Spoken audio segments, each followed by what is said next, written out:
তো এখানে একটা নতুন সিস্টেমে অন অফ সুইচ লাগিয়ে একটা ট্যাঙ্কে অটোমেটিক করেছি, যেটা হলো কিছু কিছু পানি আছে নন কন্টাক্ট, যেখানে প্রোব সেন্সর কাজ করে না। তো আমি সেখানে প্রোব সেন্সরও লাগিয়েছিলাম, প্রোব সেন্সর এখানে কাজ করে না। তো কিছু ওয়াটার আছে যে ওয়াটারগুলোতে কন্ট্যাক্টিভিটি থাকে না। তো এখানে যতই আপনি কারেন্ট দিবেন ওই পানিতে কারেন্ট পাস করবে না। তো যেহেতু কারেন্ট পাস করে না, কারেন্ট না পাস করলে সেখানে কন্ডাক্টিভিটি না থাকলে অটোমেটিক করতে হয় ফ্লোট সুইচ ইউজ করা লাগবে অথবা মাইক্রো সুইচ।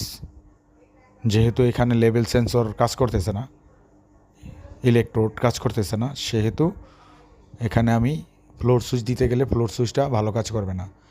যার জন্য এখানে আমি ব্যবহার করেছি মাইক্রো সুইচ দিয়ে, দুইটা মাইক্রো সুইচ, একটা উপরে গেলে অন হবে, নিচে আসলে অফ হবে। ধন্যবাদ।